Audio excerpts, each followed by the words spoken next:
Muy buenos días.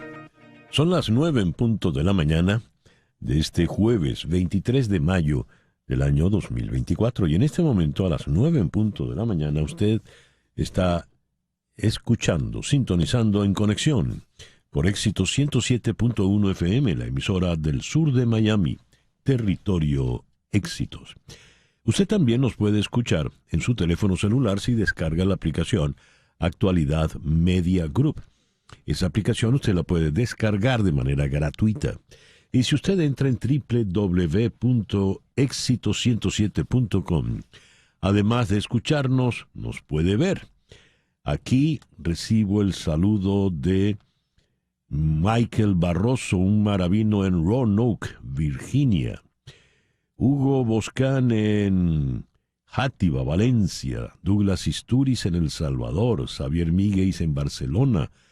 Gustavo Ramos en Tulsa, Oklahoma. Carlos Cuevas en Westchester. Henry Moreno en Atlanta. Elías Acevedo, a ver, se me saltó. Elías está en Ciudad Bolívar. A ver, Alfredo Pedrique. Ay, caramba, qué pena. Doña María Alicia Sifontes se cayó y le tuvieron que tomar unos puntos en la cabeza. Y caramba, esto a los 96 años es delicado. Bueno, doña María Alicia, que se mejore, tómelo con calma, de verdad, y bueno, le deseo lo mejor aquí desde la distancia, tómelo con mucha calma. Magali Hernández nos saluda desde Dublín, en Irlanda, Saeda Bon en Orlando, María Webel en El Hatillo, en Caracas, Nelsa Vivas espera buenas noticias. Y usted no tiene idea, Nelsa, de las ganas que yo tengo de darle buenas noticias. Jenny Colmenares en Panamá, José de Villa Maracaibo, María Alejandra Alfonso en Gainesville, Sonia Osuna en Manresa, Chere Ramos Graterol. Mira, Chere está en todas. Doña María Alicia, mejore pronto, le dice Chere. Aquí con vivienda en Montreal. María Isabel Vargas Rodríguez en Palmersville, Tennessee. Sibel Ríos en Tennessee. Guillermo Lozada en Johns Creek. Edgar Bravo en Madrid. María Morales, Arturo Rofrano en Stratford, Connecticut. Gracias a todos por reportar la sintonía de En Conexión. En Conexión es una producción de Flor Alicia Anzola para Éxito 107.1 FM en Miami. Muy buenos días, Flor Alicia. Buenos días, César. Buenos días a todos. Laura Rodríguez está en la producción general. Muy buenos días, Laura. Muy buenos días a todos. En Madrid, apoyando a Flor Alicia con la producción informativa, está Mariel Sofía Rodríguez. Buenos días, Mariel Sofía. Muy buenos días y feliz jueves para todos. Jesús Carreño en la edición y montaje, Carlos Prato en los controles. Buenos días, Carlos. Muy buenos días, feliz jueves. Y ante el micrófono, quien tiene el gusto de hablarle es César Miguel Rondón. Hoy es el día de San Juan Bautista de Rossi, en Génova. Es el día de San Crispín de Viterbo. Santos Lucio, Montano, Juliano, Victorico, Víctor y Donaciano, mártires en Cartago. En el calendario astrológico de Enrico Mariani tenemos hoy el plenilunio a las 9:53 de la mañana. El día de la luna llena, el día del plenilunio, es un día delicado. Los tejidos corporales están sometidos a la máxima presión. La mente le cede el puesto a las emociones. Se despierta el lado más instintivo del ser humano. El cuerpo está predispuesto a retener líquidos. Es recomendable tener moderación con las comidas y con las emociones porque se encuentran a flor de piel. Y esa luna, el plenilunio, lo vamos a tener con la luna en Escorpio. No, ya cambió, perdón. Con la luna en Sagitario. Tenemos desde las 4:24 a la luna en Sagitario, así que el plenilunio será con la luna en Sagitario. El sol, por supuesto, en Géminis este jueves 23 de mayo del año 2024. Hoy es el Día Mundial contra el Melanoma. El melanoma representa el 4% de los tumores malignos de la piel, incrementando su incidencia a nivel mundial en los últimos 25 años. Es el tipo más grave de cáncer de piel que se forma en las células que producen melanina, que es el pigmento que le da color a la piel. Es curable si se detecta a tiempo. Es el Día Internacional para la Erradicación de la Fístula Obstétrica. La fístula obstétrica es una de las consecuencias más graves que puede generarse durante un parto con complicaciones. Ocurre cuando la cabeza del bebé comprime los tejidos blandos durante mucho tiempo, causando la falta de flujo sanguíneo en una zona y la necrosis del tejido, de forma que se produce un agujero entre la vagina y el recto. Es también el Día Mundial de la Tortuga. Y es el Día Internacional del Fútbol Femenino. Así que felicitaciones a todas nuestras queridas futbolistas. El programa que hemos preparado para el día de hoy lo vamos a iniciar en Bogotá con el analista Diego Arias para comentar con él la designación ya formal del nuevo canciller colombiano Luis Gilberto Murillo, quien estaba en la embajada en Washington. De Bogotá vamos a Caracas para conversar con el abogado Alonso Medina Roa.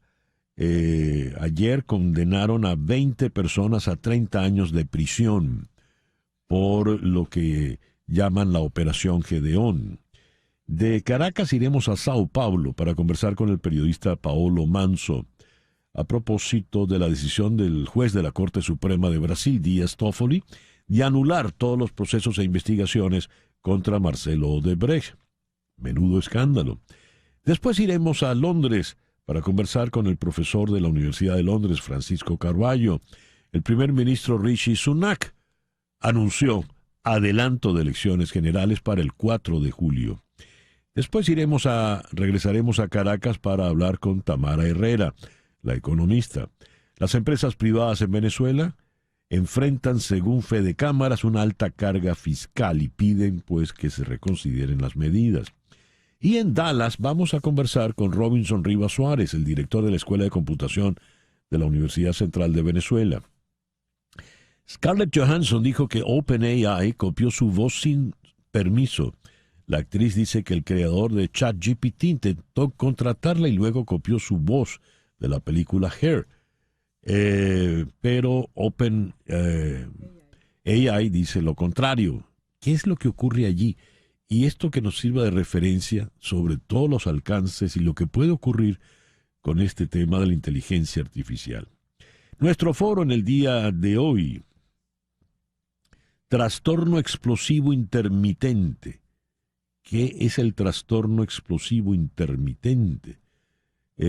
Supone brotes repentinos y reiterados de conductas impulsivas, agresivas y violentas o arrebatos de agresividad verbal. ¿Conoce usted a alguien que padezca este trastorno explosivo intermitente? Ese es el que vamos a tocar hoy. Y lo vamos a hacer con la doctora Carmen Julia Marín Rodríguez, médico psiquiatra en Linares, Chile, y con el también médico psiquiatra Rómulo Aponte en Cuenca, Ecuador. Ese es el programa que hemos preparado para hoy, jueves 23 de mayo.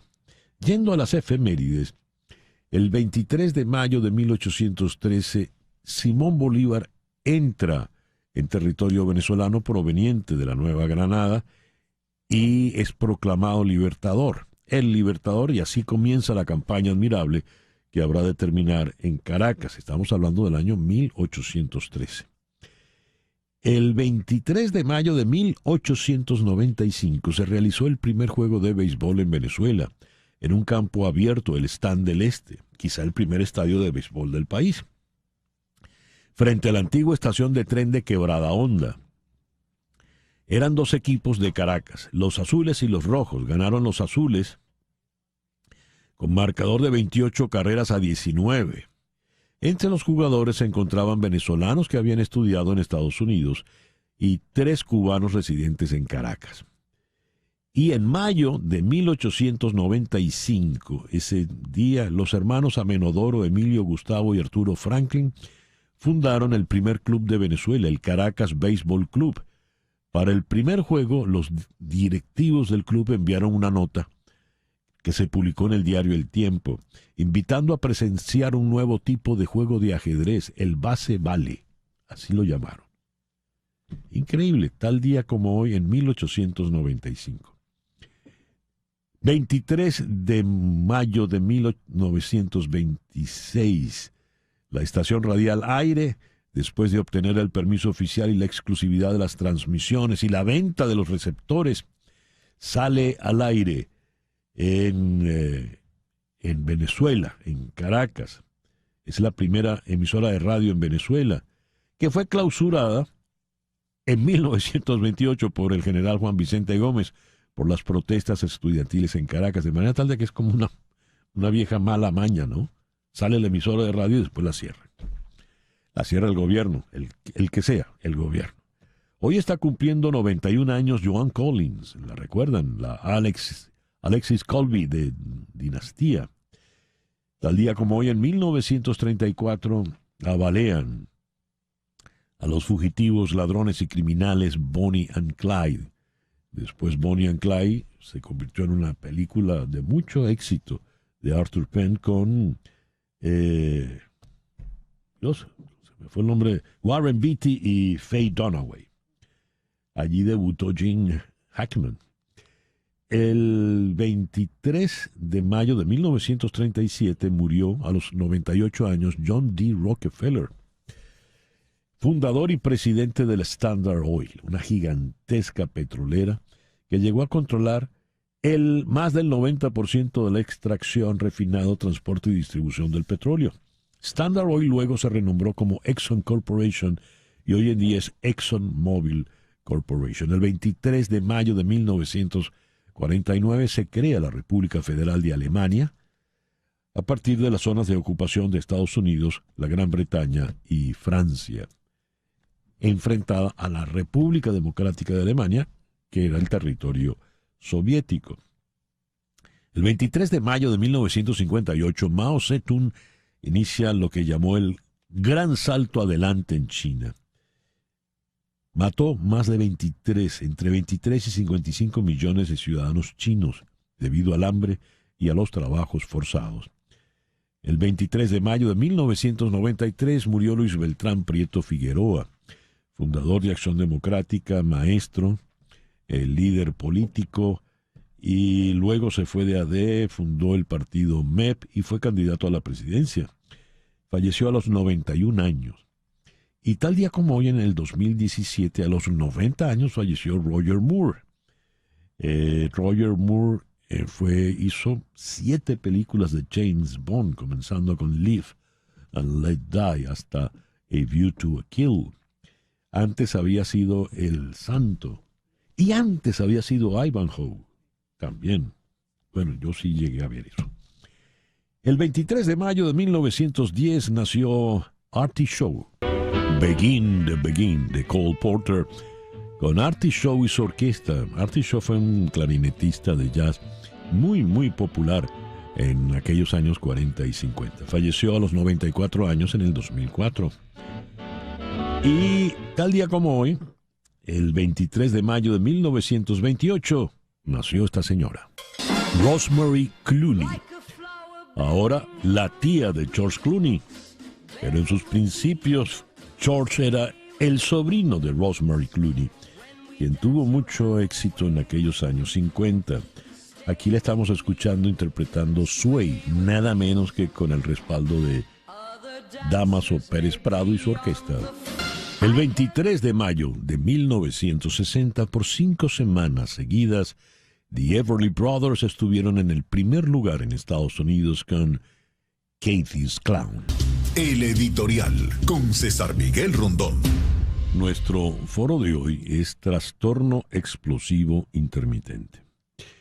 Y pregunté, ¿conoce usted a alguien que padezca de trastorno explosivo intermitente? María Webel nos escribe: trastorno explosivo intermitente es lo que les da a Diosdado y a Jorge Rodríguez cada vez que Edmundo repunta en las encuestas.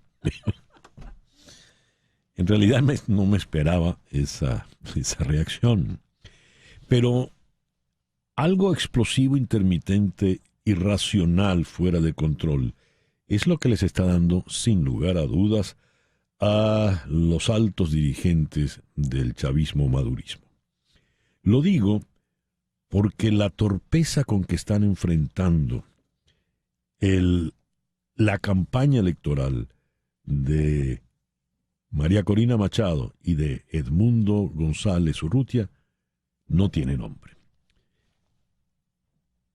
Va a la ciudad de San Fernando de Apure María Corina Machado. Se para en la carretera yendo hacia el llano a comer en un pequeño sitio, una taguarita, a desayunar ella y los que le acompañan. Hay muestras de afecto, de efusividad de las dos señoras muy humildes que regentan el sitio. Pues, ¿qué ocurrió? Que viene después el CENIAT y cierra el modesto tarantín de estas dos mujeres populares, y solo porque recibieron y se abrazaron y le desearon éxito a María Corina Machado. No se puede ser tan torpe. Por no decir, no se puede ser tan bruto, pero en realidad no se puede ser tan cruel, no se puede ser tan desalmado. Es una actitud realmente miserable. Luego, el puente para cruzar el río, para llegar al estado Apure, lo cierran. Así, porque me dio la gana, lo cierran, punto. ¿Y qué pasa entonces? Pues que le dan a la campaña de la señora Machado una carga épica, heroica, que no tenía. Entonces, como no se puede cruzar el puente, hay que cruzar el río, y aparece una curiara, un bongo, y ahí están los videos donde va la señora Machado con sus acompañantes, eufórica, triunfante, cruzando el río. Luego le lanzan un cabo, una soga para que suba por el lodazal y termina en San Fernando de Apure, dando un mitin multitudinario. Y como no hay luz, entonces aparecen las luces de los teléfonos celulares y el espectáculo es sencillamente escalofriante, hermosísimo, sin lugar a dudas. Ayer la analogía no tardó en llegar. De inmediato, Ana Black hizo una caricatura extraordinaria de un bongo con la bandera de Venezuela, y pronto leí en las redes sociales la analogía con el maestro Gallegos. Todos recordamos cómo comienza Doña Bárbara. Un bongo remonta el Arauca. Pues bien, ayer ya dijeron, un bongo remonta el Arauca, pero con una variante muy interesante.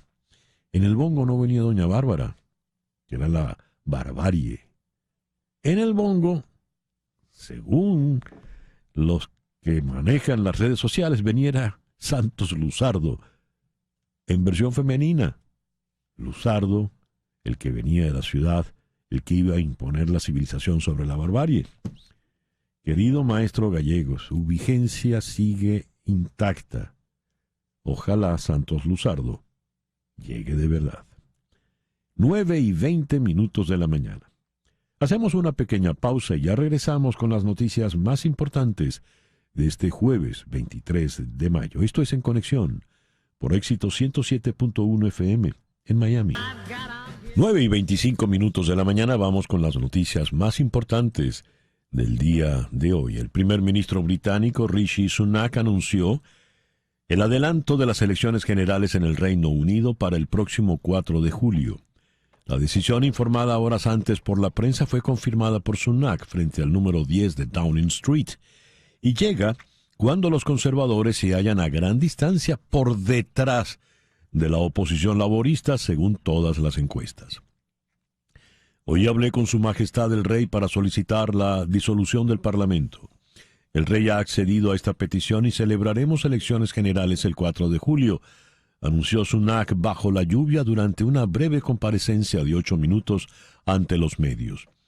Tras asegurar que el Reino Unido ha atravesado su momento más complicado desde la Segunda Guerra Mundial, Sunak dijo que su gobierno se ha centrado en devolver la estabilidad económica al país tras la pandemia. Los ejercicios militares más extensos de China en un año alrededor de Taiwán fueron diseñados para servir como un fuerte castigo por presuntos actos separatistas y provocaciones por parte de fuerzas externas, según la agencia oficial de noticias china Xinhua. Estos ejercicios militares se producen poco después de que Lai Ching-te asumiera la presidencia de la isla, que Beijing, recordemos, reclama como parte de su territorio. China, Japón y Corea del Sur celebrarán su primera cumbre en más de 4 años en Seúl la próxima semana. El primer ministro de la India, Narendra Modi, dijo que su partido Bharatiya Janata ya ganó la mayoría de los escaños disputados en las elecciones parlamentarias, que finalizarán la próxima semana, lo que lo coloca en posición de regresar al cargo para un tercer mandato. Modi dijo que el partido había logrado avances significativos en el sur y el este del país. La votación de 6 semanas finaliza el 1 de junio y los resultados se publicarán el 4 de junio. Nikki Haley, en su primer discurso público desde que abandonó la carrera presidencial, dijo que votará por Donald Trump en las elecciones generales, una notable muestra de apoyo dada su intensa y a menudo personal rivalidad durante el calendario de las primarias republicanas. Los comentarios son una señal de la consolidación del apoyo del Partido Republicano a Trump, incluso de aquellos que lo han calificado de amenaza en el pasado. La señora Haley dejó en claro que siente que Trump tiene trabajo por hacer para ganarse a los votantes que la apoyaron durante la campaña en las primarias. Trump sería inteligente si se acercara a los millones de personas que votaron por mí y que continuarán apoyándome, y no asumir que simplemente estarán con él, dijo la señora Haley. El presidente Joe Biden le dirá al Congreso que planea designar a Kenia como un importante aliado fuera de la OTAN. Esto durante la visita de Estado del presidente William Ruto, una medida simbólica pero significativa para reconocer a la nación africana mientras envía fuerzas a Haití y respalda a Ucrania. Los presidentes firmarán un nuevo marco de energía limpia y publicarán la visión de Nairobi y Washington, una declaración conjunta que pide ayudar a las naciones en desarrollo a abordar la deuda, según un alto funcionario de la administración Biden. Una reunión de ayer dio lugar a una nueva asociación sobre semiconductores. Un tribunal de Venezuela con competencia en terrorismo condenó a 20 personas a 30 años de prisión, la pena máxima, por su participación en la fallida incursión marítima de mayo de 2020, cuando, según el gobierno, la oposición intentó una invasión militar conocida como la Operación Gedeón.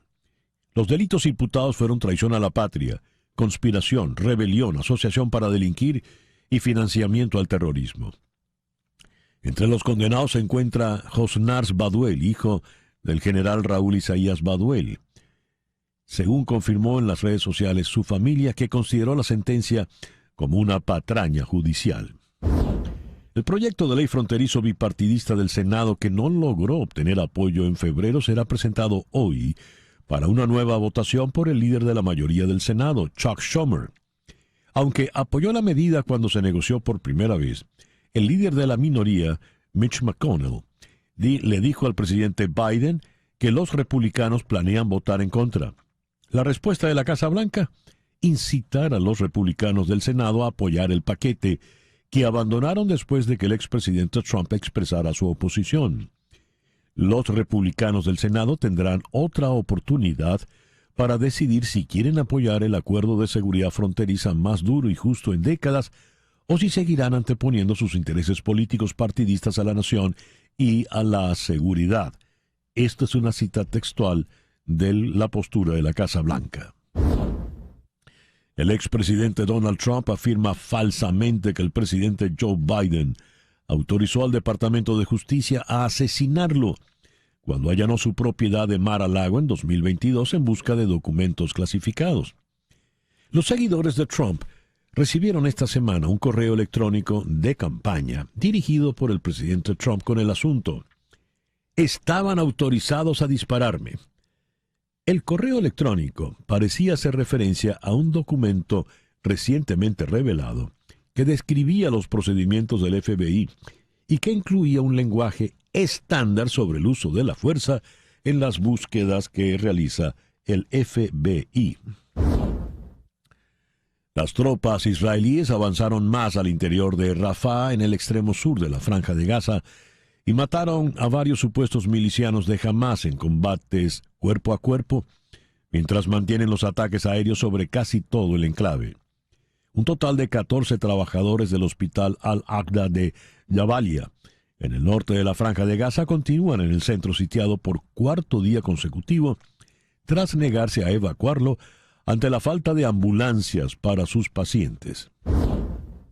El presidente de Ucrania, Volodymyr Zelensky, denunció hoy jueves un doble ataque ruso con 15 misiles contra la localidad de Lobutin y contra la ciudad de Kharkov, en el que, según las primeras informaciones, habrían muerto al menos 6 personas. Los terroristas rusos han aprovechado que Ucrania aún carece de defensas aéreas suficientes y no tiene una capacidad sólida de destruir las lanzaderas de los terroristas justo donde están ubicadas, junto a nuestras fronteras, escribió en Telegram Zelensky, que calificó el ataque de extremadamente brutal. Roma. La secretaria del Tesoro, la señora Janet Yellen, instó hoy jueves a reforzar un frente unido ante la sobrecapacidad productiva de China, un asunto que abordará en la reunión de los ministros de Economía de los países del G7 en Italia.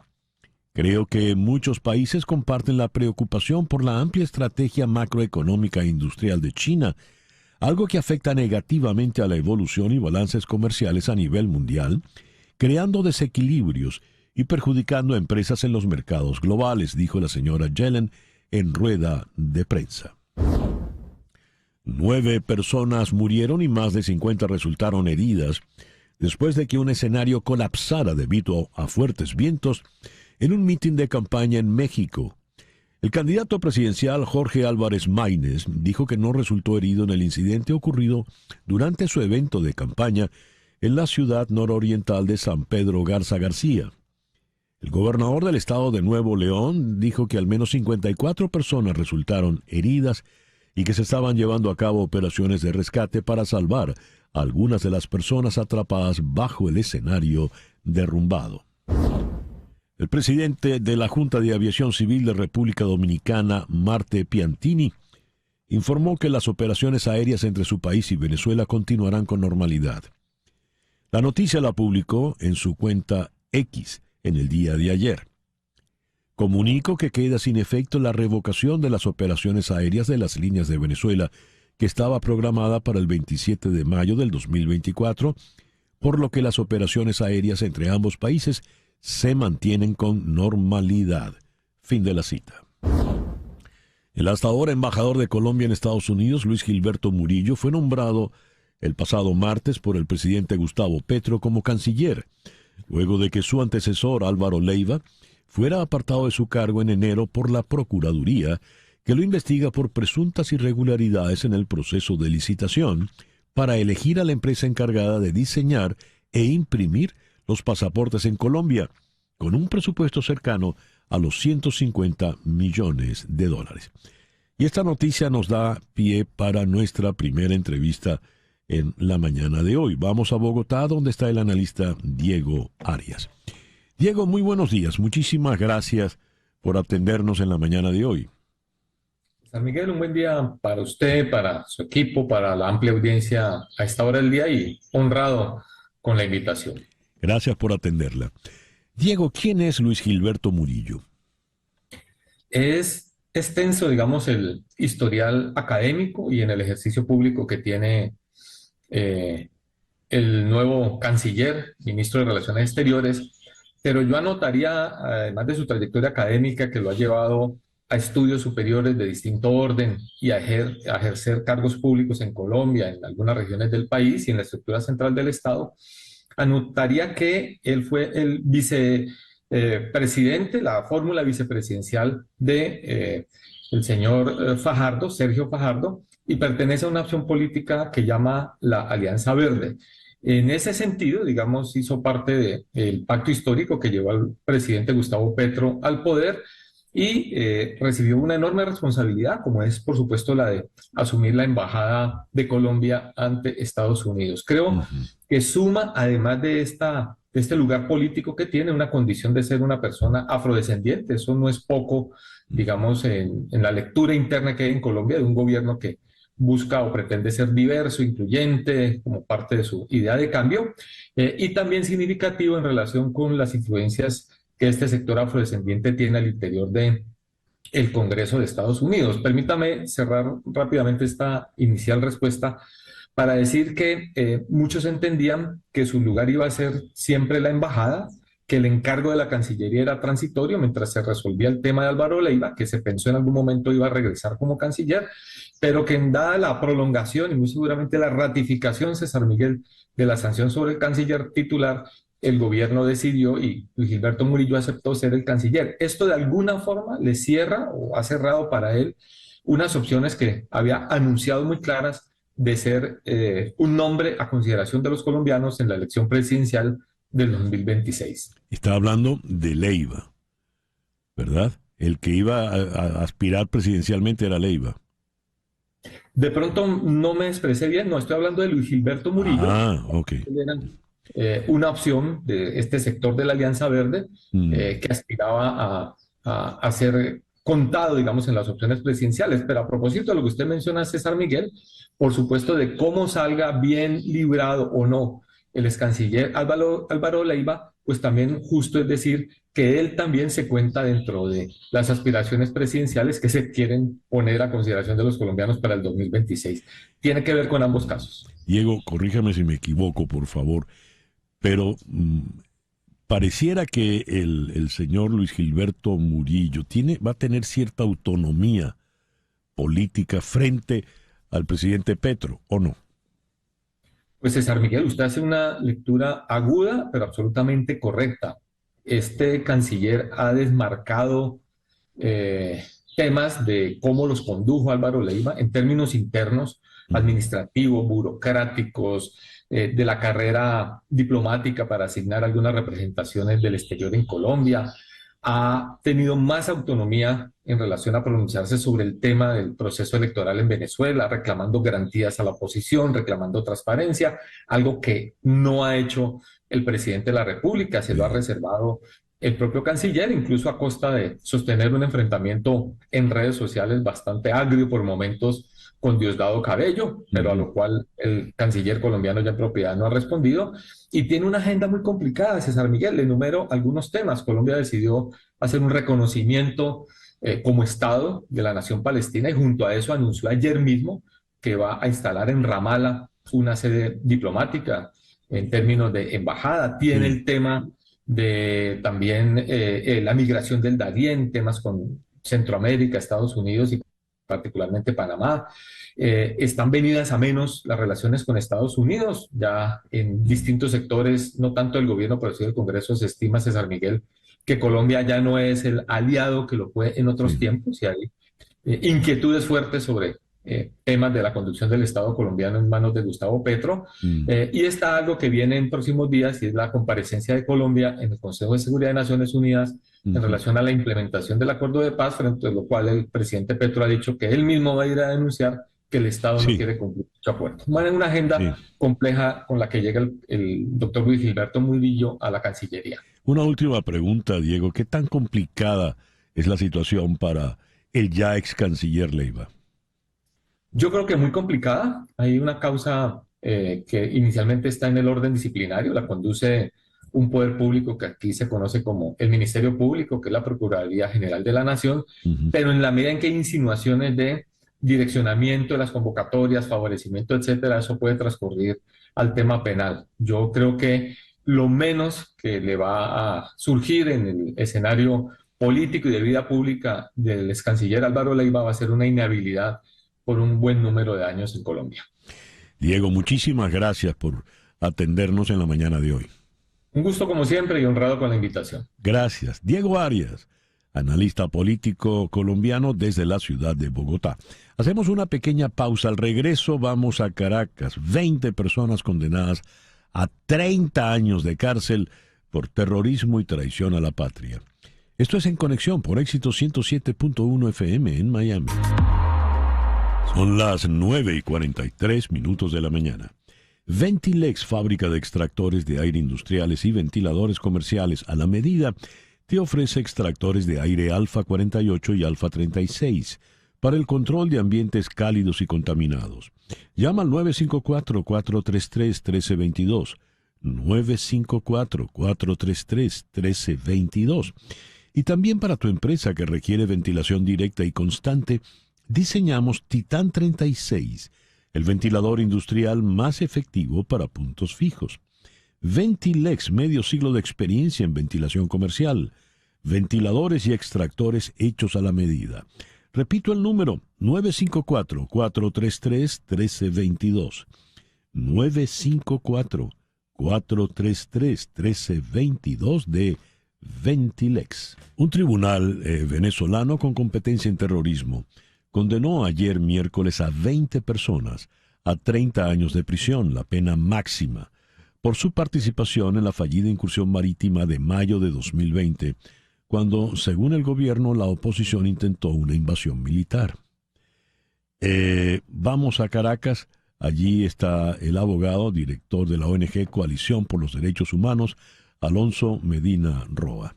Alonso, muy buenos días. Muchísimas gracias por atendernos en la mañana de hoy. Buenos días, un placer saludarles. ¿Quiénes son estas 20 personas, Alonso? Sí, fíjate, fueron sometidas, como bien lo referías, a un juicio ante un tribunal de terrorismo, 29 personas exactamente. De estas 29 personas, 20 fueron condenadas a una pena de 30 años y 9 a una pena de 21 años. Ahora, ¿qué es importante resaltar en esto? Salvo una persona, las 28 personas restantes no tuvieron ninguna participación directa en eso que hemos conocido como la Operación Gedeón. Esa operación en donde el relato es que había una pretensión de invadir las costas venezolanas. De tal manera que estas 28 personas que fueron condenadas no fueron condenadas por una relación directa, sino de acuerdo a la narrativa fiscal, a la narrativa de los organismos de seguridad del Estado venezolano. Estas personas tenían vinculación indirecta con actores, con personas que participaron en esa Operación Gedeón. Por ejemplo, la pareja sentimental de una de las personas que participó y admitió los hechos. Las hermanas de un oficial que había sido detenido 15 días antes y el Estado lo desarrolla o lo vincula con la Operación Gedeón. Ente que había mantenido una operación comercial de forma indirecta con mucho tiempo anterioridad antelación con alguna de las personas que fueron condenadas, que admitieron los hechos. De tal manera que había una relación indirecta en todo este proceso. Sin embargo, nos causó, por supuesto, mucha alarma la imposición de una pena tan alta, en este caso, donde el derecho fue del gran ausente en este proceso. ¿Y por qué digo el derecho? Porque no se tomaron en cuenta los planteamientos de la defensa, no se tomaron en cuenta las diferentes tesis jurídicas que se plantearon en el desarrollo del debate. De tal manera que es una situación preocupante, alarmante, que hemos vivido luego de 15 horas de audiencia ante ese tribunal de terrorismo. Recordemos que esta audiencia empezó el martes aproximadamente a las 5 de la tarde y culminó ayer miércoles a las 10 de la mañana más o menos. Alonso, por ser la novia de uno de los implicados, esta muchacha, está condenada a 30 años. Correcto. El caso de Karen Hernández, fue condenada a 30 años de prisión por su vinculación sentimental con un señor de apellido Socorro, que admitió haber participado en los hechos. Karen Rodríguez, perdón. Ya. Ahí está involucrado el hijo del general Baduel, Josnars. ¿Qué nos puedes decir de él? Sí, correcto. A diferencia de las otras 28 personas, él fue el único que de una u otra manera tenía vinculación o se pretendió, el Estado lo señaló como haber participado de forma directa en esta operación, ya que había sido detenido en las costas de Chuao, del estado de Aragua, a bordo de una embarcación que se presumía que venía con la intención de generar un acto de invasión. En esa operación Gedeón estaban 2 personas de nacionalidad estadounidense. Y estas personas fueron liberadas. Correcto. ¿Cómo y por qué fueron liberadas? Bueno, recordemos que estas 2 personas fueron detenidas casualmente junto con Baduel en una embarcación en las costas de Chuao. Fueron condenadas producto de una admisión de hecho muy cuestionada, por cierto, ante un tribunal de control, conjuntamente con otro grupo de ciudadanos que admitieron su responsabilidad en los hechos, y por acuerdos políticos se liberó y se entregó a los Estados Unidos a estas 2 personas. Sin embargo, siguen acá estos procesos. La pregunta la hacía precisamente por lo que acabas de decir, Alonso, por acuerdos políticos. ¿Puedo sospechar, podemos deducir, que hay enseñamiento particular por razones políticas en las otras condenas? Porque, por ejemplo, me tiene muy impactado el caso de que por ser novia estés condenada a 30 años de cárcel, meramente por ser novia. Sí. Las hermanas Alemán, por ser hermanas de Richard Alemán, están condenadas también, ¿ok? Fíjate tú, el factor o el elemento político en este tipo de juicios es importante resaltar. A veces pareciera ser que estos comentarios surgen o surgen después del debate, o surgen a lo mejor por una diferencia de posiciones políticas. Pues no, esto que te voy a comentar lo planteé en las conclusiones en el juicio oral y público. Tuvimos un proceso donde la parcialidad de la juez era marcada hacia la tesis fiscal. Tuvimos un proceso donde había una desigualdad entre las partes. Tuvimos un proceso donde tuvimos un silencio por parte de la juez cada vez que la defensa hacía algún tipo de petición que ameritaba un pronunciamiento judicial. Tuvimos un juicio que culminó con una proclama política prácticamente para criterio de algunos, ya que la motivación que dicta la juez para imponer esta aberrante sentencia generó, para muchos fue interpretada como un tema de una proclama política más que una argumentación jurídica. Es decir, el razonamiento que ella brinda, que ella da en la sala de audiencia para imponer esta pena, era un argumento excesivamente cargado de elementos políticos partidistas, por decirlo de alguna manera. De tal manera que es obvio que el componente político está inmerso en cada uno de estos casos. A ver, ¿quién es la juez? ¿Cómo se llama? Eni Carolina López Mesa. Es la juez que venía cumpliendo funciones de juez primero de juicio en funciones de terrorismo, recientemente ascendida a una sala fue designada para conformar una sala en una corte de apelaciones acá en Caracas. Una última pregunta, Alonso. ¿No hay ahora apelación? ¿Ha quedado cerrado el caso? No, recordemos que este caso culmina en esta fase con un pronunciamiento, lo que llamamos nosotros la dispositiva del fallo. Ahora la juez tiene un lapso de 10 días aproximadamente para publicar el extenso de la sentencia. Una vez publicado el extenso de la sentencia, se genera la apertura o hay la apertura de un lapso para interponer recurso de apelación. Y esto evidentemente que vamos a ejercerlo con la misma preocupación, con la misma inquietud que puede tener cualquier venezolano cuando la política ingresa a las salas de la justicia. Ya. Alonso, muchísimas gracias por atendernos en la mañana de hoy. Alonso Medina Roa, abogado, director de la ONG Coalición por los Derechos Humanos, nos habló desde Caracas. Son las 9:53. Las noticias de este momento en Conexión Radio. ¿Y qué noticias tenemos en este momento, Flor Alicia? Bueno, César, Estados Unidos ha evaluado que Rusia probablemente lanzó la semana pasada un arma espacial capaz de atacar un satélite del gobierno estadounidense que orbita cerca. No es la primera vez que Rusia lanza un arma espacial diseñada para incapacitar o destruir satélites. Pero la última vez que lo hizo fue en el año 2022, afirmó el embajador estadounidense Robert Wood. El lanzamiento se produce en un momento en que Estados Unidos y sus aliados están cada vez más preocupados por los esfuerzos de Rusia por desarrollar un arma espacial nuclear.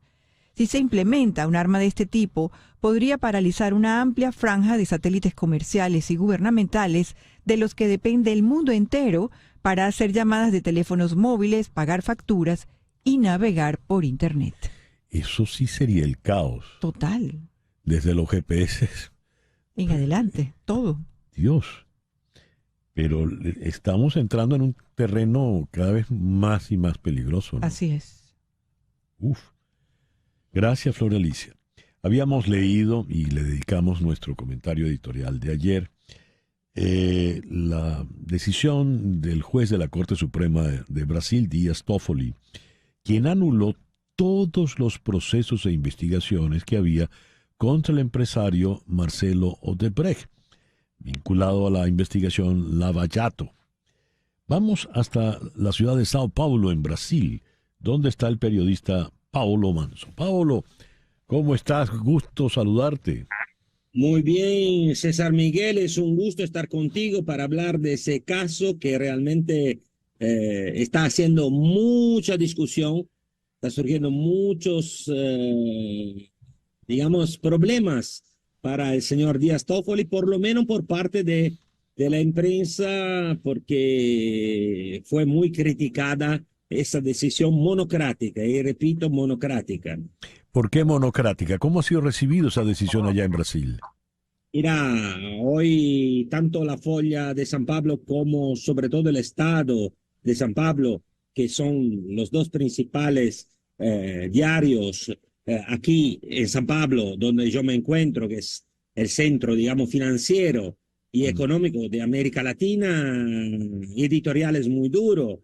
O sea, realmente ese hecho, te puedo decir, monocráticamente escribe el Estado de San Pablo, como ya es costumbre, el ministro Toffoli declaró la nulidad absoluta de todos los actos procesales e investigaciones contra nada menos que el tristemente célebre contratista Marcelo Odebrecht, una de las figuras más identificadas con el esquema del petrolao del PT, el Partido de los Trabajadores de Lula da Silva. Tanto es que vale la pena recordarnos que en alusión al presidente Lula, Marcelo Odebrecht ya había declarado en testimonio oficial, porque él colaboró con la justicia, Díaz Toffoli como el amigo de mi padre, como que el amigo de su padre era Lula, claro, de larga data, del líder del PT.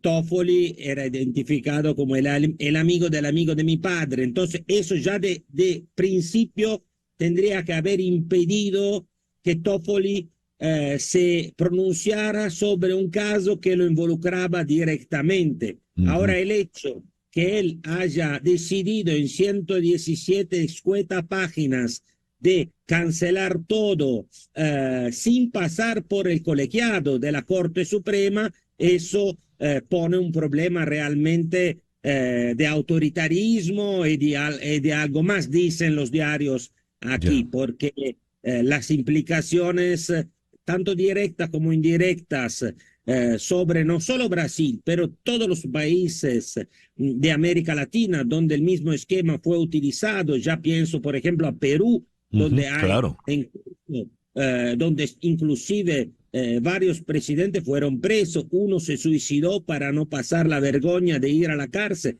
Alan García, y todos los otros, inclusive en Colombia, donde no se ha investigado quizás a suficiencia, porque el expresidente Santos inclusive apareció como el ex candidato del centro derecha Zúñiga, que tomaron eventualmente, supuestamente, pero hay pruebas ya, pero no fueron investigadas, coimas desde Odebrecht. Ni hablar de Venezuela y ni hablar de Cuba. Después, en los demás países, las coimas millonarias fueron demostradas. Tanto es que Odebrecht, que hoy se llama Novo Honor porque tuvo que cambiar nombre, solo por ese escándalo pagó no sé cuántos billones de dólares en el Tribunal de Nueva York para cerrar sus causas y las causas de Braskem, otra, en ese caso química, conectada a Odebrecht para cerrar todas las causas en curso. Entonces, usted no paga billones de dólares para cerrar algo que, por lo que dijo Toffoli, nunca existió. Entonces, la discusión es no solo en Brasil, pero yo creo que va a se extender en toda América Latina, inclusive quizás a Estados Unidos en los próximos días y semanas. ¿Qué va a pasar con este señor Díaz Toffoli y con Marcelo Odebrecht? El señor Díaz Toffoli probablemente va a recibir una medalla porque totalmente, como dicen en Italia, yo soy italiano, Toffoli también es de origen italiana, siamo tutti buena gente, somos todos buena gente. Ajá. Entonces, no se sabe lo que va a ganar, pero es claro que hay un interés primario de él por lo que surgió. Entonces, no va a ser removido, por supuesto, porque el impeachment de jueces de la Suprema Corte no tiene precedentes, nunca pasó. Es muy difícil porque en realidad la Suprema Corte hoy ejerce también muchas funciones, digamos, legislativas que serían de cómpito del Congreso, ¿no es cierto? Porque interviene, inclusive ha casado diputado, trató de casar. Ayer el senador Sergio Moro, que fue el juez símbolo de la Lava Jato, pero no lograron porque el Tribunal Supremo Electoral decidió que no se podía casar, pero casaron el segundo de Moro, que es Dalton Dallagnol, que fue el diputado más elegido con más votos en Brasil. Eso un juez que pasó meses atrás. Entonces, yo creo que a Díaz Toffoli no le pasará nada. Y a Odebrecht, bueno, ahora con Novo Honor ya tiene la puerta abiertas. Novo Honor, no tanto Marcelo, o sea, la ex Odebrecht, para retomar digamos, más que los negocios, porque Odebrecht fue una empresa muy seria y con mucha tecnología. Lo que pasa que fue casi, yo te diría, obligada a pagar propinas para el entorno político que después llevó a la Lava Jato, que hoy en día está totalmente cerrada, en el sentido se acabó, como dice un grande periodista acá que se llama Wack, William Wack, que también trabaja por Globo, por CNN. Bueno, escribió en el Estado de San Pablo que desde el punto de vista jurídico Lava Jato ha sido enterrada como el gran villano de la historia, pero desde el punto de vista político decretar su desaparición es un ejercicio inútil, tratándose de Brasil, que es, repito y afirmo, una democracia todavía. Eso puede pasar en dictaduras, que usted puede pasar como hizo, no sé, por ejemplo, el proceso al general Ochoa en Cuba, que lo mataron, pero claro que había conexiones. Ahora, hacer creer al pueblo que no pasó nada cuando fue paga una multa billonaria, repito, en la justicia de Nueva York, es problemático. Vamos a ver qué ocurre. Pablo, muchas gracias por atendernos en la mañana de hoy. Es un gusto, César Miguel. Cuando quieras estamos aquí. Gracias. ¿Cómo es que seamos tutti buena gente, no? Paulo Manso, desde Sao Paulo. Una pequeña pausa al regreso, nuestro foro de hoy. ¿Conoce usted a alguien que padezca el trastorno explosivo intermitente? Esto es En Conexión, por Éxito 107.1 FM en Miami. Trastorno explosivo intermitente. El trastorno explosivo intermitente supone brotes repentinos y reiterados de conductas impulsivas, agresivas y violentas, o arrebatos de agresividad verbal. Las reacciones son muy exageradas para el caso. ¿Cómo diagnosticar y controlar este trastorno? ¿Cómo debe actuar el entorno familiar? Ese es nuestro foro en la mañana de hoy.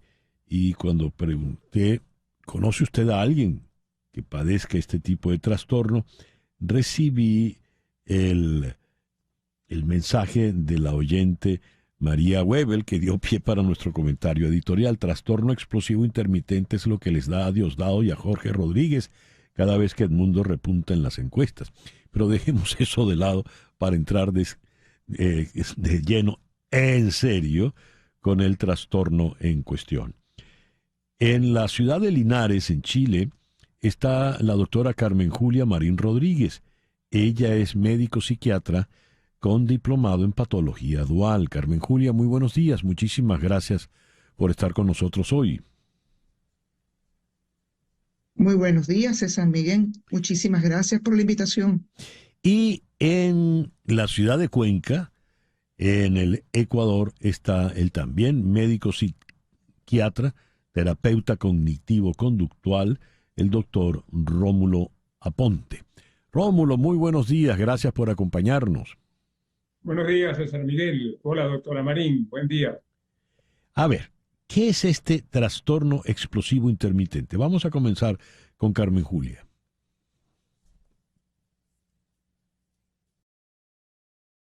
Tenemos un delay con Carmen Julia. ¿Me oyes, Carmen Julia? No nos está oyendo. Ya te escuché mejor, no, sí. Pero no escuché la pregunta, lo que me comentaste. Sí, ¿qué es el trastorno explosivo intermitente? Ok, el trastorno explosivo intermitente es un trastorno de descontrol destructivo del control de los impulsos y de la conducta. Está clasificado así dentro de lo que es el manual de enfermedades mentales, el DSM-5, incluido allí en base a su sintomatología. Que hay una dificultad para controlar el impulso para realizar algunas actividades, inclusive porque ahí en este clúster se clasifican, o en esta clasificación, perdón, van a estar incluidos la cleptomanía, la piromanía, básicamente en donde hay una dificultad para modular o controlar alguna de nuestras conductas. En el caso del trastorno explosivo intermitente, como tú bien lo comentaste, hay una dificultad para el individuo, ¿ok? Se va a presentar una conducta explosiva de manera desproporcionada, inclusive ante el estímulo.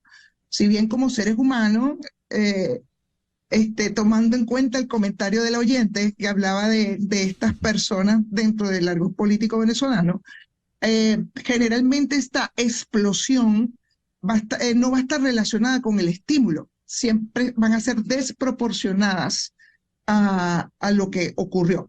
No es lo mismo cuando tenemos una discusión con alguien o tenemos alguna situación difícil en donde va a haber una carga emocional que nos va a hacer reaccionar a través de la rabia, la ira, la intranquilidad, ¿ok?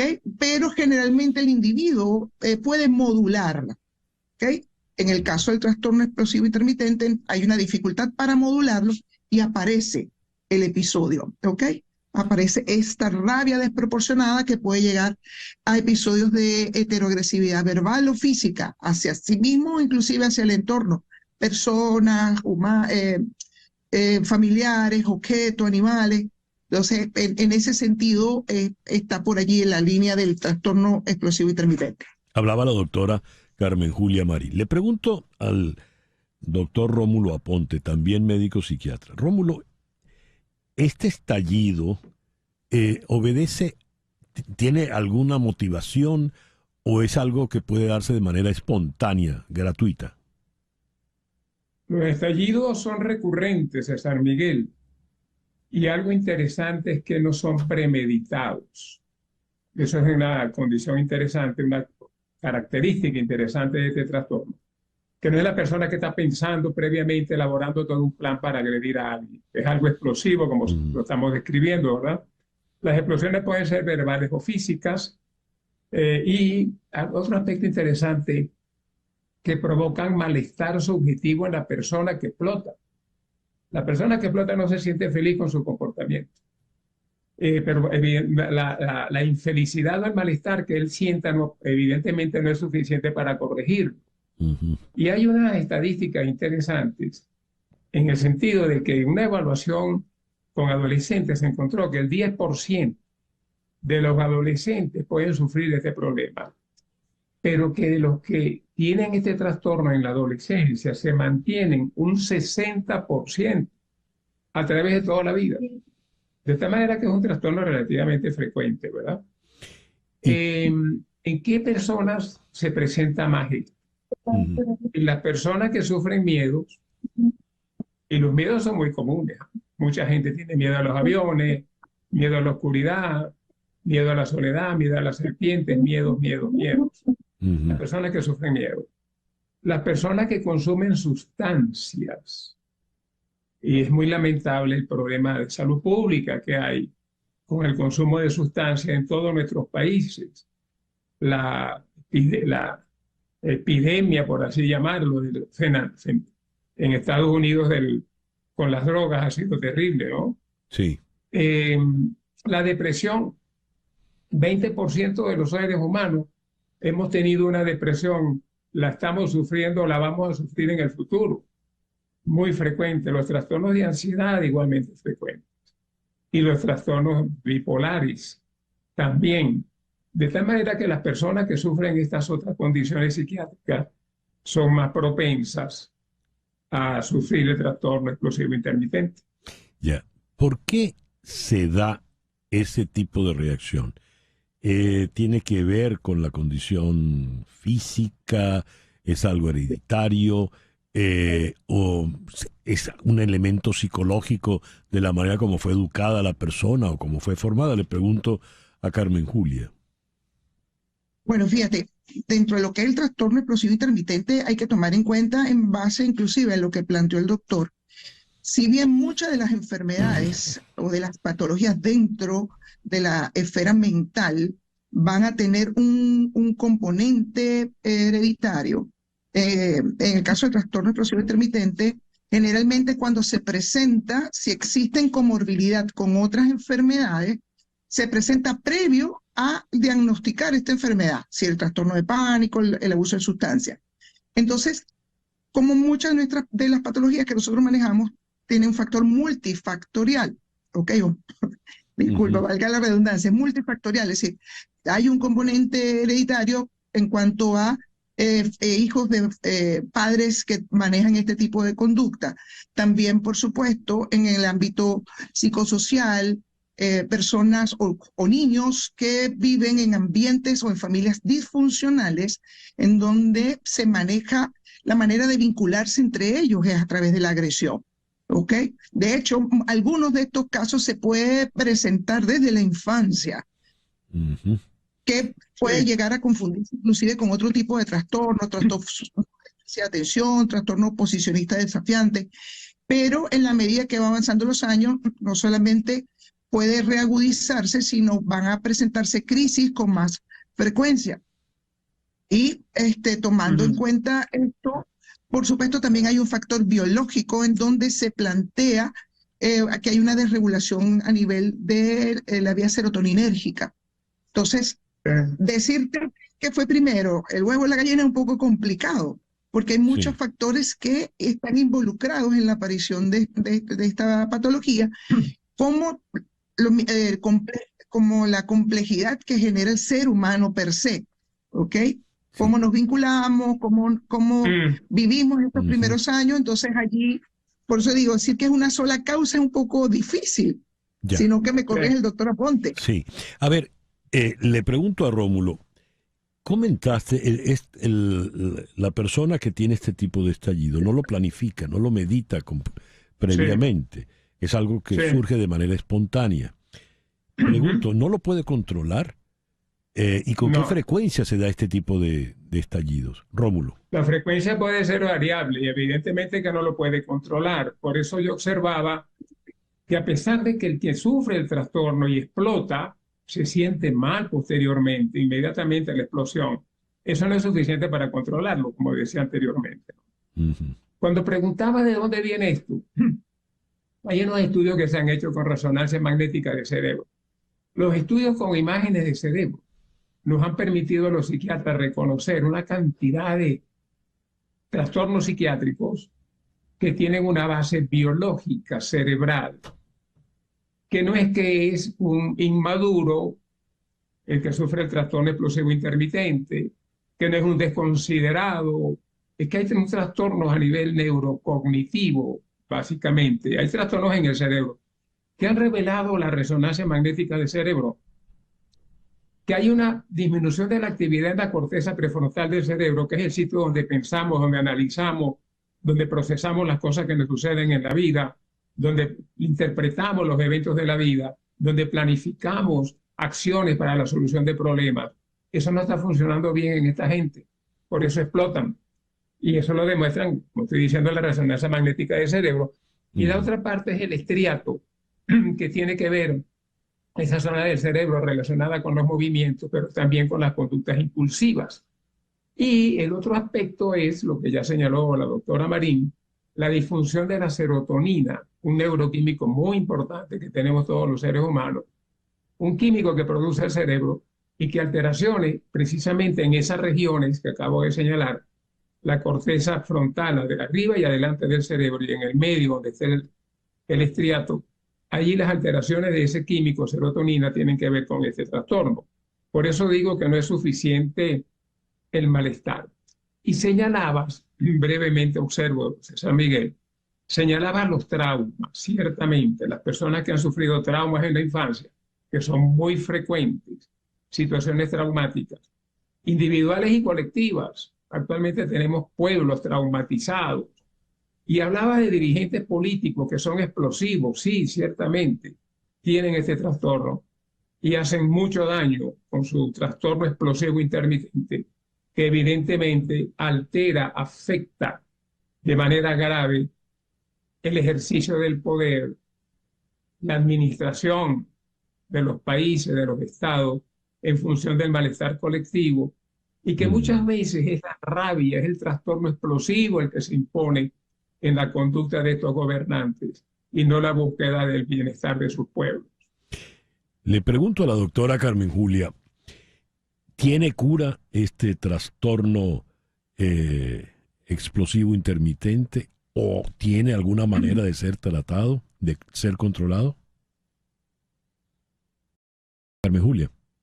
El tratamiento básicamente de este tipo de trastorno se puede manejar dentro del punto de vista psicofarmacológico y conductual, básicamente, ¿ok? Dentro de las herramientas farmacológicas en el cual nos manejamos nosotros los psiquiatras, tenemos una serie de psicofármacos que nos van a permitir a regular la conducta.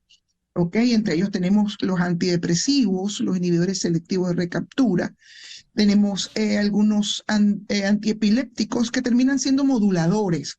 También frenar, yo le digo a mis pacientes, ayuda a que se frene un poco esta conducta y permite que el paciente pueda tener algún tipo de regulación, ¿ok? Que son los antiepilépticos. Algunos autores plantean el uso de antipsicóticos, otros no. Pero entonces esto por la línea farmacológica y agregando un poco más de lo que estaba diciendo el doctor Rómulo, es decir, a diferencia, por ejemplo, por eso es que yo hace ratito comenté lo de los políticos, no es una conducta premeditada, no es que estoy agarrando rabia y exploto, es que aparece de manera impulsiva. Pueden haber ciertos medidores que me permiten como identificar que viene la crisis, me pongo más tenso, aparece este disconfort. Entonces, el tratamiento farmacológico va dirigido hacia esa línea. También se ha manejado a través de terapias o trabajos psicoterapéuticos, en el cual aquí sí directamente le doy la palabra al doctor Rómulo Aponte, en vista de que lo conocí durante mi formación, porque él es especialista en la terapia cognitivo-conductual, que es una de las terapias que básicamente se ha determinado que pueden tener efectividad para el control de este tipo de trastorno. Rómulo, el tiempo se nos vino encima y ya una vez que la doctora Marín te ha dado el capotazo, pues te dejo la palabra a manera de conclusión. Rómulo, por favor. Gracias. Brevemente, sí, doctora Marín. Terapia cognitiva conductual, hay varios trabajos, investigaciones que se han hecho. Terapia cognitiva conductual individual y en grupo. Y resulta que en grupo ha dado mejor resultado, porque estos pacientes aprenden a desarrollar las funciones ejecutivas de su corteza prefrontal del cerebro, como decíamos anteriormente. Y brevemente, hay 4 ejercicios que se indican en estos pacientes. Primero, detección temprana del impulso. Ya voy a explotar. Transcurren unos segundos entre la situación y la explosión. aprovechar esos segundos, ya voy a explotar. Segundo, escapar, salir corriendo, encerrarse en un baño, salir de la situación. Tercero, pensar en las consecuencias de la situación. Y cuarto, generar otras alternativas de acción. ¿Qué otra cosa puedo hacer que no sea explotar? Esto también ha demostrado ser efectivo. Bueno, me siento muy complacido de haber compartido con ustedes y muchas gracias, César Miguel. No, gracias a ti, Rómulo, por siempre tu generosidad, por estar con nosotros en el programa de hoy. El doctor Rómulo Aponte, Premio Nacional de Psiquiatría en Venezuela, desde Cuenca, en el Ecuador, y la doctora Carmen Julia Marín Rodríguez, psiquiatra, diplomada en Patología Dual desde Linares, en Chile. Carmen Julia, muchas gracias por habernos acompañado. Muchas gracias, César Miguel, por nuevamente invitarme a tu programa. Muy agradecida y que tengan muy feliz día todos. Gracias. Y saludos a Rómulo Aponte. Gracias. Igualmente para ti, mucho gusto. Gracias, Rómulo. El reloj indica 10:22 de la mañana. Hacemos entonces una pequeña pausa y al regreso nos vamos a Londres, donde van a adelantar las elecciones. Esto es En Conexión por Éxito 107.1 FM en Miami. Vamos ahora a la ciudad de Londres. Llega la información. El primer ministro británico Rishi Sunak anunció en el día de ayer el adelanto de las elecciones generales en el Reino Unido para el próximo 4 de julio. En Londres está Francisco Carballo, profesor de Ciencias Políticas en la Universidad de Londres. Francisco, muy buenos días, muy buenas tardes por allá. Muchas gracias por atendernos. Un gusto, César Miguel. Mucho gusto verte y escucharte. ¿Por qué el primer ministro Sunak adelanta las elecciones? Bueno, no debe caernos de sorpresa. En realidad, la legislatura está a ley de terminar. Tenía un plazo entre el verano y el mediados de otoño para llamar a elecciones. Se pensó que como lo más probable, casi seguro que pierda la elección, usaría hasta los últimos días de la legislatura para quedarse en el cargo. Ahora, lo que es curioso es que decide tomar la iniciativa, un poco como lo hizo Pedro Sánchez cuando ganó el año pasado, de llamar a elecciones después de que tuvo una estrepitosa derrota en las elecciones locales del 2 de mayo.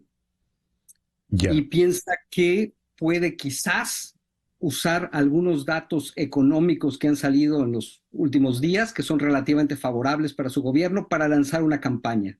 Sin embargo, todo indica que esa campaña no va a tener gran éxito.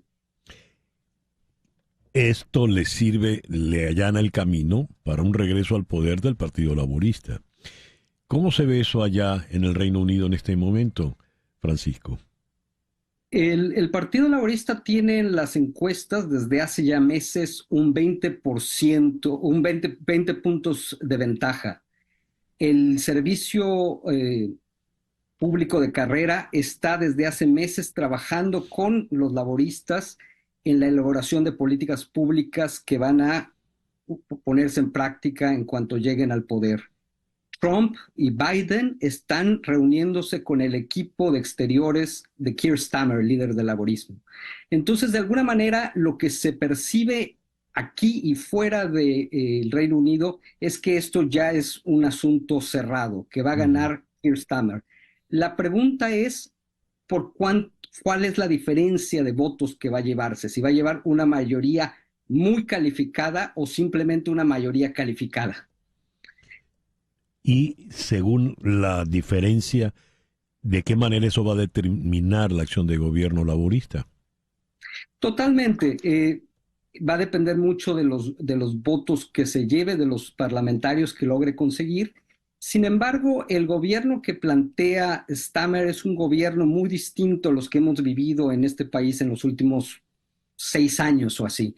Va a ser un gobierno de poca imaginación, de eficacia, poco ideológico, que va a tratar de volver a las tradiciones británicas de seriedad administrativa, de eficiencia en los asuntos públicos y una posición internacional que sea fácil de reconocer tanto para Europa como para Estados Unidos. O sea, volvemos un poco digamos, a 1997, cuando Tony Blair asumió el gobierno del país. Y visto así en esa perspectiva histórica de Tony Blair ahora al liderazgo de Keir Starmer, ¿cómo ha sido la evolución del Partido Laborista, del pensamiento laborista? Es una historia curiosa porque Blair logró reinventar el partido. Era un partido un poco anquilosado, un poco muy metido en las formas del socialismo del siglo XX, entre la socialdemocracia y el socialismo. Blair le quitó la parte socialista y lo volvió un partido progresista, pero muy afín al mercado. Esto funcionó muy bien durante los primeros años de gobierno laborista y después las cosas empezaron a descomponer, tanto que llegaron los conservadores y después en el Partido Conservador hubo muchas distintas versiones de lo que debía ser el pensamiento conservador, desde la derecha woke hasta el libertarianismo estilo Milley. Ahora, en ese inter, el Partido Laborista volvió a coquetear con el socialismo. Eligió a Jeremy Corbyn, que era algo así como la respuesta británica a Bernie Sanders. Interesante. Y eso tampoco funcionó en las urnas, en parte porque los jóvenes estaban entusiasmados, pero las clases medias y gentes de mayor edad no, y la prensa fue brutal con esa encarnación del Partido Laborista. Y Keir Starmer lo que hizo fue devolver al partido a la centralidad del tablero político. Para él es muy importante desmarcarse completamente del proyecto de Corbyn y volver a las raíces, y para él las raíces son literalmente los mejores años de Tony Blair, antes de la invasión a Irak. Ya. Interesante todo lo que nos has planteado, Francisco. Te agradezco mucho que nos hayas atendido en el programa de hoy. Siempre un placer. Francisco Carballo, profesor de Ciencias Políticas en la Universidad de Londres, desde donde nos habló. El reloj indica 10:31 de la mañana. Las noticias de este momento en Conexión Radio. ¿Qué noticias tenemos en este momento, Flor Alicia? Escucha esto, César. Casi una cuarta parte de la población mundial de adultos mayores a mediados de siglo podría enfrentar un calor extremo, poniendo en peligro su salud. Para el año 2050, hasta 246 millones de adultos adicionales de 69 años o más podrían experimentar temperaturas extremas que superen los 37.5 grados Celsius, informan los investigadores el 14 de mayo en Nature Communications. La nueva proyección sugiere que más del 23%, y esta es una cifra importante, de la población mundial de estos adultos mayores, concentrada en gran medida en África y Asia, se enfrentará a este intenso calor en comparación con el 14% de esta población ahora. Los calores extremos son especialmente riesgosos para los adultos mayores por muchas razones. El cuerpo que envejece no puede enfriarse con la eficacia de los jóvenes. Los adultos mayores suelen padecer enfermedades crónicas, que además empeoran con el calor, como las enfermedades cardiovasculares o la diabetes. Las personas de este grupo de edad suelen tomar medicamentos que además deshidratan. Y algunos adultos mayores están socialmente aislados, con lo cual tienen una movilidad limitada o tienen deterioros cognitivos. Todo esto, con un extremo calor, se empeora y los pone entonces en una situación bastante vulnerable. Dios, lo que nos espera, porque no he podido dejar de escucharte en primera persona, ¿no? Yo tampoco, porque 2050, ¿cuánto falta? Faltan... No, pero tú llegas al 2050. 26. Yo dudo que llegue. No, esperemos que sí. Y ese calorón. Dios mío. Gracias, Flor Alicia. Leo este despacho de la agencia EFE, fechado al día de ayer desde Caracas. Las empresas privadas en Venezuela enfrentan, según organizaciones gremiales, léase Fedecámaras, una alta carga fiscal a la que ahora se suma una contribución mensual recientemente creada para mejorar las pensiones equivalentes hoy a unos $3,5 mensuales que reciben más de 5 millones de adultos mayores. Ya habíamos leído la carta, el comunicado de Fede Cámaras a el gobierno de Maduro. ¿En qué condición está la empresa privada a la fecha de hoy y de qué manera les está afectando esta nueva ley de protección de las pensiones frente a la invasión imperialista? Creo que era el título así muy, muy pomposo. Vamos a Caracas, allí está la economista Tamara Herrera, directora de Síntesis Financiera. Tamara, muy buenos días, muchas gracias por atendernos. Buenos días, César, muchas gracias por la invitación. A ver, en primer lugar, ¿qué impresión te mereció el comunicado de Fede Cámaras y qué es lo que Fede Cámaras está pidiendo realmente? Bueno, ahí están mezcladas varias cosas, pero en realidad lo que reflejan es efectivamente una noción de que se siguen sumando cargas fiscales. El gobierno tiene, en parte, lógicamente, desde hace tiempo, la idea de recuperar la capacidad de tributar a la economía. Y pasó desde la crisis del 2015, con la caída de los precios del petróleo, esa contribución fiscal de la economía no petrolera era apenas 6% y después 8%. Ya hoy está solo en impuestos al nivel que estaba en el 2015, 14 puntos del PIB. Ellos aducen que debiera estar más alto como en otros países de América Latina, pero la medición es incompleta y sesgada. Primero, aparte de que el gobierno escasamente informa, no están registradas allí el resto de las cargas que no son llamadas impuestos, pero son cargas para fiscales y otras contribuciones que tiene la empresa a lo largo de todo su desempeño y que afecta enormemente y supera enormemente cuando lo incluyes los parámetros de otros países de América Latina. Además de eso, al compararlo con otros países de América Latina o incluso de otro lugar del planeta, las comparaciones nunca incluyen la contribución fiscal de la industria petrolera, que también es relevante y también tuvo sus momentos débiles. Entonces, primero hay un tema de medición y la aspiración. Y señalo esto porque esto estuvo precedido, este impuesto estuvo precedido de un telegrafiazo, digamos, que hizo el presidente Maduro el 17 de abril al decir, nada más y nada menos, tenemos que duplicar los ingresos fiscales para lograr aumentos salariales. Y efectivamente el 1 de mayo anuncia esta ley, la ley se pone en práctica en una velocidad sin precedentes. Hay una consulta muy rápida, de lo cual prácticamente nada fue escuchado en el intercambio que por ley se tiene que hacer con la Asamblea Nacional, y finalmente llega algo que hace mucho daño además en comparación con lo que se va a recaudar y la contribución al ingreso del pensionado. En el estudio que nosotros hicimos, el pensionado va a recibir como aporte del sector privado empleador entre 3.4 y 8.3 dólares más al mes, cada pensionado, cada uno de esos 5,5 millones que mencionaste. Para hacer esa contribución, cada empleador de este país está pagando 12 dólares más a sus de costo por esta contribución que se ha definido. Entonces tienen un error aquí de que no solo aumenta la carga y promueve de nuevo la informalización, sino que de concepto lo que yo encuentro muy dañino no es solo decir te voy a seguir pechando, no me importa la informalidad aparentemente, pero sobre todo ahí se está grabando la labor de emplear, el empleo.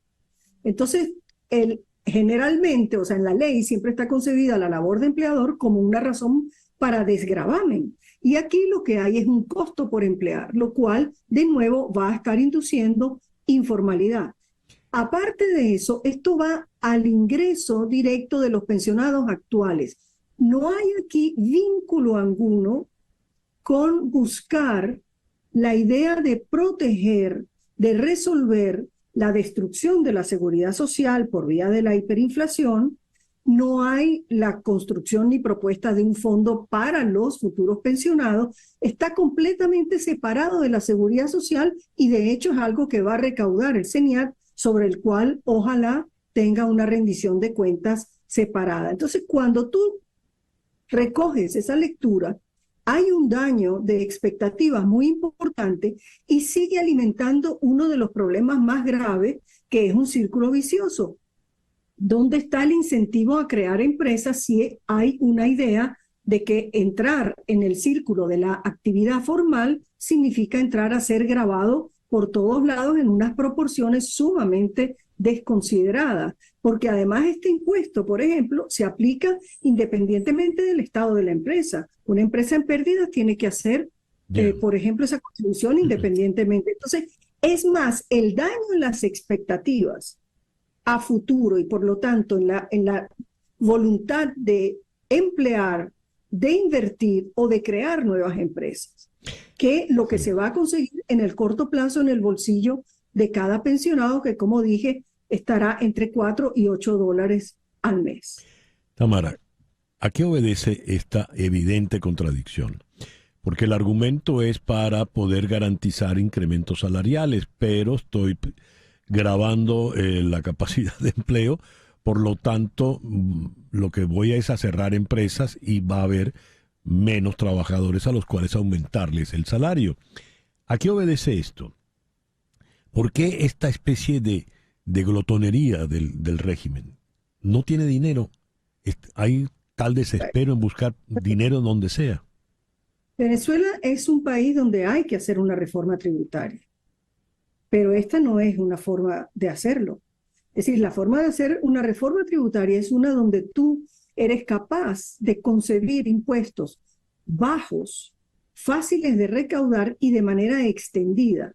Aquí lo que hay es una espiral en la cual aumentas la presión de la carga fiscal sobre un universo formal relativamente más pequeño. Entonces me hace falta más y lo pecho más. Y con lo cual se va empequeñeciendo su capacidad, su sostenibilidad, su crecimiento e interrumpe la creación de empresas. Entonces, las políticas de promoción, por ejemplo, que existen al emprendimiento y que al lapso con nuevas facilidades de financiamiento notorias, a los 2 años se tiene que formalizar ese emprendimiento como una pyme. Bueno, a lo mejor la aspiración del gobierno es que Venezuela sea un país de muchas pymes, pero las pymes que yo escucho no tienen ninguna disposición a crear y pasar a fiscalizarse. Entonces tú cierras el emprendimiento y vuelves al círculo. Entonces el tema de fondo, que es de fortalecer la economía, que es lo que tienes que hacer para lograr recaudar más, que es lo que también debe hacer, no está siendo abordado. Quizás esto, que no es una novedad, es una tendencia que se exacerba en un evento que se exacerba en este año, que es electoral, y entonces hay apuro por dinero. No me parece que sea tanto en proporción al daño de las expectativas. Esa es una carga de profundidad que se ha hecho, y creo que ahí hay un error de política económica fiscal de parte del gobierno, que no es nueva, y el gobierno hay que invitarlo a ver las cosas más ampliamente, sobre todo pensar un poco más a largo plazo, porque la sostenibilidad está cuestionada. La sostenibilidad económica. Sostenibilidad económica y de estos mecanismos, porque esa espiral lo que hace es promover la informalidad venezolana. Sí. Tamara, muchas gracias por atendernos en la mañana de hoy. Un gusto. Tamara Herrera, economista, directora de Síntesis Financiera desde Caracas. 10:43 de la mañana, una pequeña pausa y ya regresamos en Conexión por Éxito 107.1 FM en Miami. Hoy en TVB Network a las 9 de la noche, Gladys Rodríguez tiene un programa especial con el doctor Mario Alonso Puig. Dejó la práctica de la medicina para estudiar, investigar y compartir conocimientos sobre el potencial humano, sobre nuestras capacidades para lograr bienestar, salud integral, desarrollo efectivo como personas y sociedades. Lo guía el propósito de ayudar y durante los últimos 20 años ha impactado positivamente en la vida de muchas personas, con libros, conferencias y sus mensajes. Esta noche a las 9, Gladys Rodríguez con el doctor Mario Alonso Puig.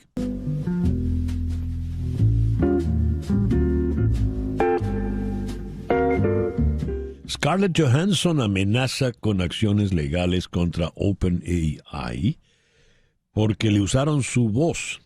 OpenAI dice que no. ¿Qué es lo que ha ocurrido aquí? Vamos a Dallas. Allí está Robinson Rivas Suárez, director de la Escuela de Computación de la Universidad Central de Venezuela. Robinson, muy buenos días.